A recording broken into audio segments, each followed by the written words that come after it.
Alright, welcome back to another GTR video. Today, just a couple things working on the car.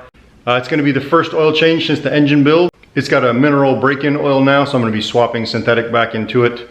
I'm also going to be changing out the radiator shroud because my original radiator shroud was actually broken, one of the tabs, and it has actually started to hit on the fan. So I bought a new one of those, so we're going to swap that in, which unfortunately for me means I have to drain the coolant, take it out, and then put the new one in, so that's kind of a bummer.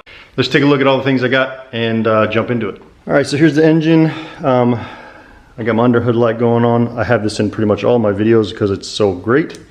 I'll put a link in the description for that. But the setup looks totally different now. I have this oil filter relocation in now, and I bought something that I think is going to hopefully catch most of the oil as it drips. If you guys have one of these, you know how much of a pain in the, you know what these things are to try to change the oil and keep it from getting everywhere. So I got something new I want to try to see if that will help keep the oil from spilling everywhere. I replaced these. Those are brand new, the clips that hold in the brake lines. Those look great. And if you can see right here, we have a little window in through the radiator shroud. So you can see my finger here. So unfortunately, I didn't realize this, but this little clip right here, on this side it still has it, but on this side it's actually broken off, and I didn't realize it was broken off. Otherwise I would have bought a new one and had it put in when I had the engine put in. So unfortunately for me, that means I got to pull this whole thing out. So that means we're going to drain the coolant, drain the oil. I actually have one of these guys. This is actually a mixing bin for like mixing concrete, but it's low profile. It slides underneath the car. So I'm going to use that to try and catch as much of the coolant as I can and hopefully not make too much of a mess underneath of there. So here's the shroud. Brand new piece. That is the part number. Here's the lower piece. I ordered these, and here's the part number for the lower. I also went ahead and got new mounting rubbers, or I got new mounting, what do you call these things? I got new rubber mounts, that's what these are, new rubber mounts for these as well, upper and lower radiator mount.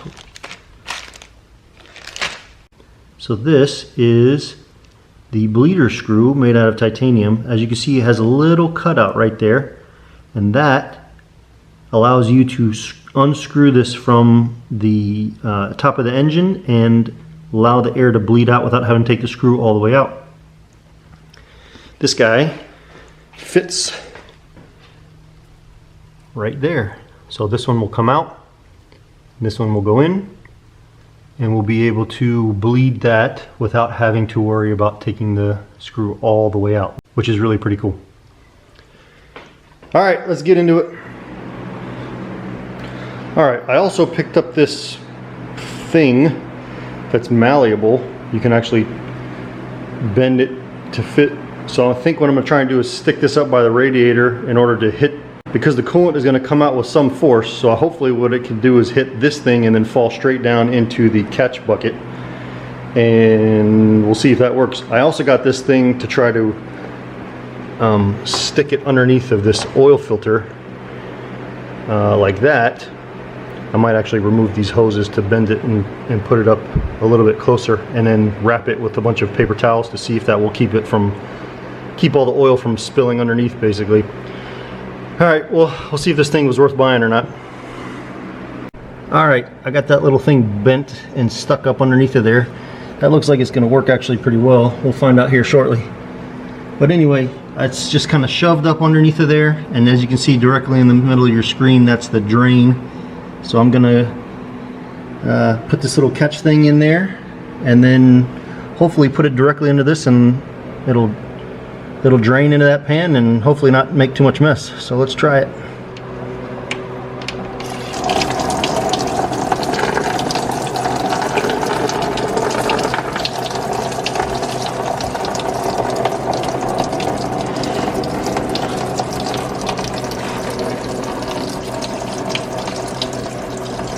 Yeah, that actually worked really well. Look at that. Got the lower hose loosened and taken off. Now I got the upper hose that I'm removing.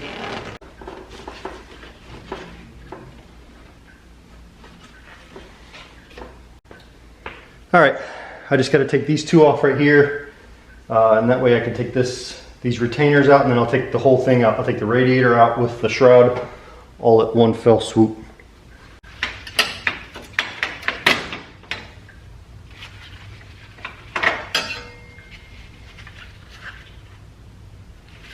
Put these to the side. I'm going to be replacing the rubber bushings in these.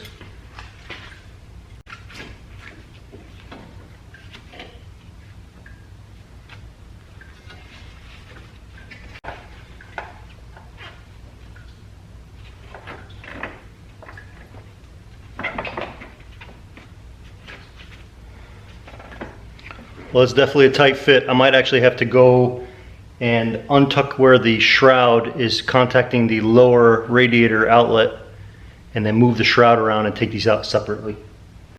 What I ended up doing is removing that guy in order to get everything out in one. So I took everything out and it will all go back in as one. There actually wasn't enough room to get the radiator out, plus the shroud, plus the clutch and the fan. So just undoing these nuts and taking the whole thing out together worked fine. All right, so we'll get everything redone here in bled, and in just a second, I'm gonna take that one out and replace it with the one from UP Garage.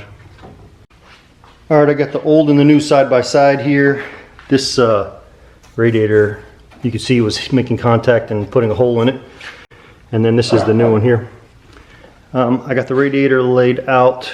The side facing me is the side that faces the engine, and over here I've got these are the old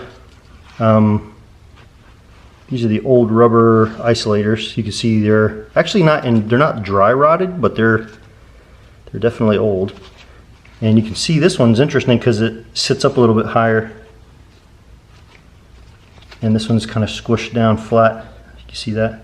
That's almost perfectly flat, but this one sticks up. So we'll get these put in, and then these are the ones that go on these are the ones at the top. So these ones are the bottom, these ones are the top mounts. Same thing, the new ones sit up like this, and then the old ones are kind of squashed flat. Interesting. All right, I have now gotten this shroud reattached. It actually didn't look like it needed any trimming. It just needed to be fixed up against there. These are the new tabs, which are completely broken off on the old one. All right, so, well, I guess we'll see what happens. If this thing's if I end up shredding this one too, I might just have to do like other people and take off the radiator shroud and just run it without one. But hopefully this does the trick. And just like that, we got the radiator back in. I had to put a little bungee cord to hold this out of the way. That way I could drop this back in.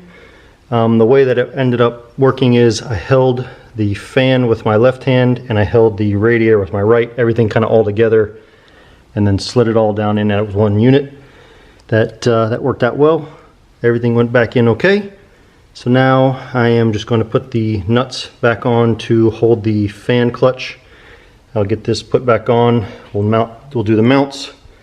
We'll fill it up and then we'll get it bled, and we should be good.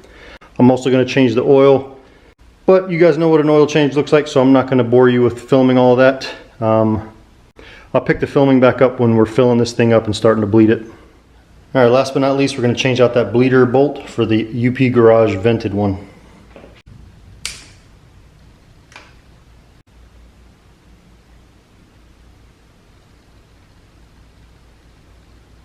And then in goes the new one.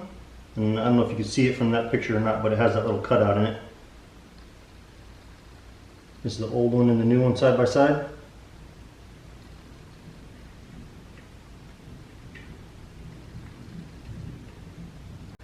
All right, we're going to leave that loose for now because it's going to get vented when I have to bleed the system anyway. So I'm going to start to fill this thing up. First thing is you need to go inside the car, turn it on, and turn the heat all the way to the hottest temperature that you can. and then we'll start filling things up. All right, so now I'm gonna get the car here, get it to the on position, so that way we can get it all the way to hot. See if you see that. We're gonna turn up the heat.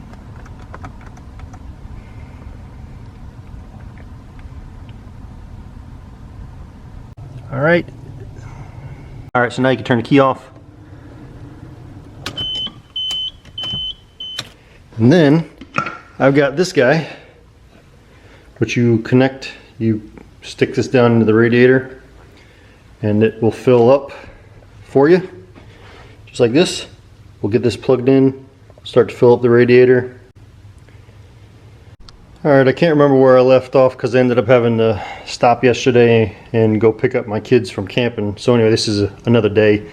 What you need to do is actually leave that cracked a little bit as you're starting to fill this up, because what that does is that allows the air to come through and it starts to push coolant out of this eventually. When the coolant starts to come out, tighten that back up and then top this thing off. And then you'll go ahead and start the car. You'll let it come up to temperature. And then you'll give it some revs, probably, I don't know, 2,500, 3,000 RPMs for 5, 10, 15 seconds, something like that. Do that a few times, and then that should, once the thermostat's open, you'll do the revving, and then everything should be bled at that point, and you'll be able to take it for a test drive and see how it goes. So that's what I'm going to do now, and then we'll wrap this whole thing up. Alright, I got the car running now. What's cool is on my Haltech here, you can actually see the coolant temperature, which is 27 degrees Celsius. So that'll start to slowly come up. Make sure you got your heater on. We'll let this thing heat up and then we'll start to burp it.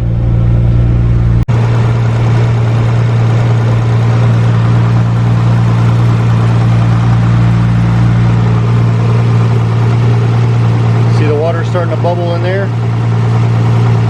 Letting the air out.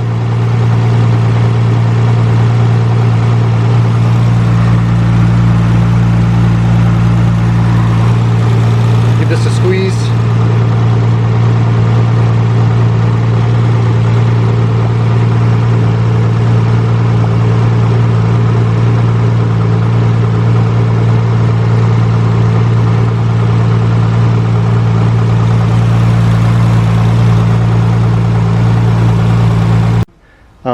All right, so everything's put back together now. I took the funnel off, I got the radiator cap back on. I'm just doing a quick check to make sure that I tighten everything back down. I retightened the bleeder valve. I made sure that the top radiator hose and bottom radiator hose clamps are tight. I checked to make sure all the nuts on the fan are good. So I think everything's fine now. I ran the engine for probably about 10 minutes, brought it up to temperature, revved the engine a few times, got all the bubbles to come up out of there. Yeah, so now I'll just take it for a test drive and we'll make sure that we don't see the needle move and the temperature gauge is good. And that's pretty much it. Anyway, thanks for watching the video. I had to do this over a couple of days because I got a little bit late yesterday. So thanks for watching the video. I'll see you next time.